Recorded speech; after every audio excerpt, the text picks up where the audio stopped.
আল্লাহ রাব্বুল আলামিন বলেন, ফাআম্মাল ইনসানু ইযা মাবতালাহু রাব্বুহু, মানুষকে যখন তার রব পরীক্ষা করার জন্য ফাআকরামাহু ওয়া না'আমা, তাকে সম্মান দেয় আর সম্মান দেয়, সম্পদের মালিক বানায় দেয়। একটু খেয়াল করেন, আল্লাহ তাআলা বলতেছেন মানুষকে পরীক্ষা করার জন্য যখন তার রব তাকে সম্মান দেয়, সম্পদ দেয়, তাকে নিয়ামত প্রদান করে, সে নামাজ না পড়ুক, রোজা না রাখুক, সে মানুষের কাছে বলে বেড়ায় ফায়াকুলু রব্বি আকরামান, আমার রব আমাকে সম্মানিত করেছে। আল্লাহ তাআলা বললেন আমি মানুষকে সম্মান, সম্পদ, নিয়ামত পরীক্ষা করার জন্য দেই, আর মানুষ এটাকে পরীক্ষা না মনে করে সে বলে আমার রব আমাকে সম্মানিত করেছেন। প্রথমত একটা জিনিস আমাদের ক্ষেত্রে ক্লিয়ার হওয়ার প্রয়োজন, আল্লাহ তাআলা শুধু অভাব, কষ্ট, দুরবস্থা দিয়ে মানুষের পরীক্ষা নেন বিষয়টা এমন নয়, বরং সম্পদ, সম্মান দিয়েও আল্লাহ তাআলা পরীক্ষা নেয়।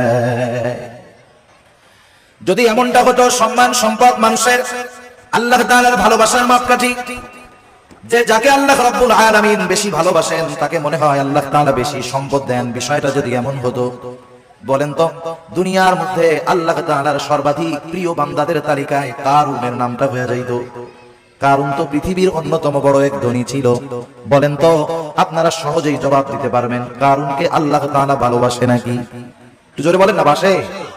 কারুনকে আল্লাহ তাআলা ভালোবাসে না, বরং কারুন নামটা মানুষের কাছে এত ঘৃণিত, এত অপছন্দের। দুনিয়ার কোন মানুষের যদি সন্তান হয়, সে যত গরিব হোক, তাকে যদি বলা হয় তোমাকে মাসে 1000 করে বেতন দেওয়া হবে, টাকা দেওয়া হবে, ছেলের নামটা তুমি কারুন রাখো, আপনারা কেউ রাখবেন? আপনি বলবেন আরে দিন মজুর দিয়া খাইতা ঠিক, কারুন আমার পোলার নাম, মইরা গেলেও রাখবো। এই কারুনকে কত সম্পদ আল্লাহ তাআলা দিয়েছেন, এই সম্পদ ছিল তার জন্য পরীক্ষা।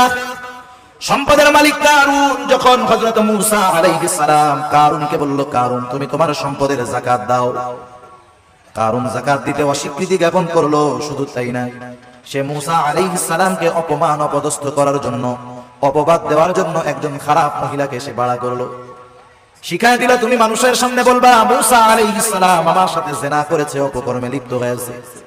এইবার যখন কারুন এই ষড়যন্ত্র চক্রান্ত করলো, আল্লাহ তাআলা বরদাস্ত করলেন না। এই কারুন যখন সম্পদের মালিক হয়, তখন কারুনের বন্ধুরা আল্লাহ তাআলার কাছে বলতো, আল্লাহ আপনি মনে হয় কারুনকেই শুধু ভালোবাসেন, আমাদেরকে ভালোবাসেন না। আমাদের সমাজেও এমন আছে, 5 বন্ধু একসাথে লেখাপড়া করেছে, একসাথে কর্মজীবন শুরু করেছে, একজন অনেক ধনী আর 4 জন গরিব। তারা আফসোস করে আর বলে দেখ আল্লাহ তাআলা ওকে ভালোবাসে, সব নিয়ামত আল্লাহ তাআলা ওকেই দিয়ে দিতেছে। কারুনের বন্ধুরাও বলতো, আল্লাহ আপনি মনে হয় কারুনকে বেশি ভালোবাসেন, এই জন্য এত সম্পদের মালিক বানায় দিচ্ছেন। কারুন যখন মূসা আলাইহিস সালামের অবাধ্য হলো, মূসা আলাইহিস সালামকে যখন অপবাদ দেওয়ার প্রচেষ্টা করলো, আল্লাহ তাআলা কারুনের উপরে গজব দিয়ে দিলেন। কারুন তার সম্পদ সহ জমিনে ডাবতে শুরু করলো। তাফসীরের মধ্যে আসছে এখনো কারুন তার সম্পদ সহ জমিনের মধ্যে ডাবতেছে, কিয়ামত পর্যন্ত ডাবতে থাকবে। যখন কারুনের বন্ধুরা কারুনের এই দুরবস্থা দেখলো, এইবার ওই গরিব বন্ধুরা বলে, আল্লাহ আপনি কারুনকে সম্পদ দিয়েছেন ঠিক, কিন্তু বাস্তবে আপনি আমাদেরকে বেশি ভালোবাসেন। সম্পদ দেখে আমরা মনে করি আল্লাহ তাআলা মনে হয় তার ভালোবাসে, এই জন্য দিচ্ছে, বিষয়টা এমন নয়। কারুন সম্পদ পেয়েছে ঠিক, আল্লাহ তাআলার ভালোবাসা পায় নাই। আবার দুনিয়াতে অনেক মানুষ আছে সামাজিক অবস্থানের দিক দিয়ে তার সম্মান অনেক কম, সমাজের মানুষেরা তাকে গণ্যমান্য কোনো ব্যক্তি মনে করে না, সামাজিক দিক দিয়ে তাকে অবহেলা করা হয়, এমন লোক সমাজে আছে না নাই? এই মানুষগুলা অনেক সময় আফসোস করে আর বলে, আহারে সমাজের কোনো বিচার আচার সালিশে আমাকে ডাকে না, আমাকে এই সমাজের লোকই মনে করে না। হয়তো দুনিয়ায় সে দেখতেছে তার সম্মান কম, কিন্তু দুনিয়াতে আল্লাহ রাব্বুল আলামিন অনেক মানুষকে সম্মান দিয়েছেন তাদের পরীক্ষা নেওয়ার জন্য। কত সম্মানিত মানুষ ছিল ফিরআউন, কত সম্মানিত মানুষ ছিল নমরুদ, কত বড় বড় বাদশাহীর মালিক তারা হয়ে গেছে। কিন্তু বলেন তো বাদশাহী পেয়েছে ঠিক, এই সম্মান পদবীর দ্বারা আল্লাহ তাআলার ভালোবাসা কি তারা পেয়েছে নাকি? পায় নাই।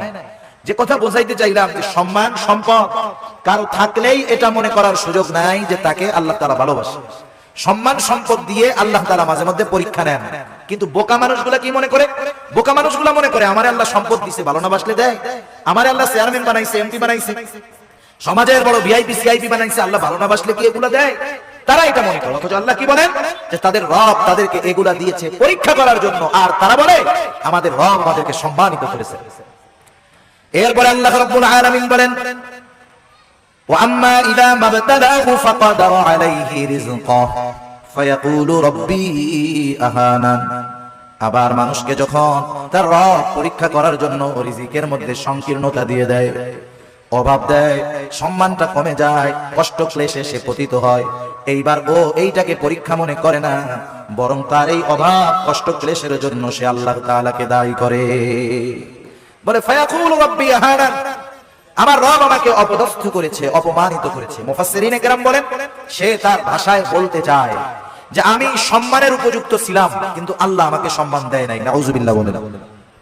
অনেক সময় অনেক জায়গায় দেখবেন, বোঝানোর জন্য বলতেছি, নির্বাচন হয় না, নির্বাচন কেউ জিতে কেউ হারে, অনেক ক্ষেত্রে কন্টেস্ট হয়, একজন হেরে গেল, সে তখন বলে হারে আমি জেতারই যোগ্য ছিলাম কিন্তু আল্লাহ আমাকে জিততে দেয় নাই।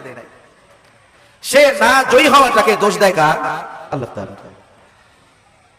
মুফাসসিরিনে কেরাম বলেন মানুষেরা কেমন জানি বলতে চায় আমি সম্মানের উপযুক্ত ছিলাম কিন্তু আমার রব আমারে সম্মান দেয় নাই, আমি সম্পদের উপযুক্ত ছিলাম কিন্তু আমার রব আমাকে সম্পদ দেয় নাই।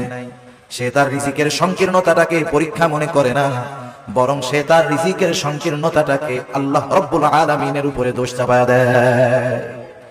তাহলে দ্বিতীয় বিষয় ক্লিয়ার কি?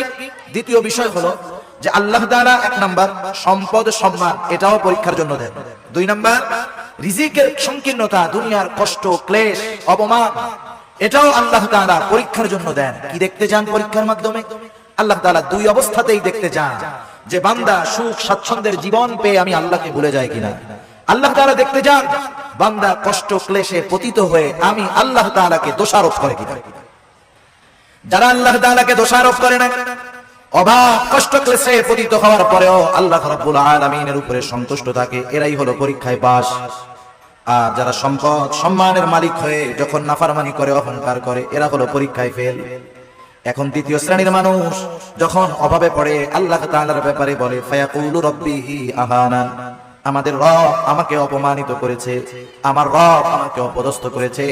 তারা যখন আল্লাহ তাআলার ব্যাপারে এই কথা বলে আল্লাহ রাব্বুল আলামিন তাদের কথার বিপরীতে বলেন কাল্লা, তোমরা যেই দাবি করো সেটা কখনো সঠিক নয়। জবাব দিচ্ছে কে? আল্লাহ তাআলা। কোন কথা? যে তারা বলে যে আমার রব আমাকে কি করছে? অপমান করছে। আল্লাহ তাআলা বলেন কাল্লা, কখনো নয়।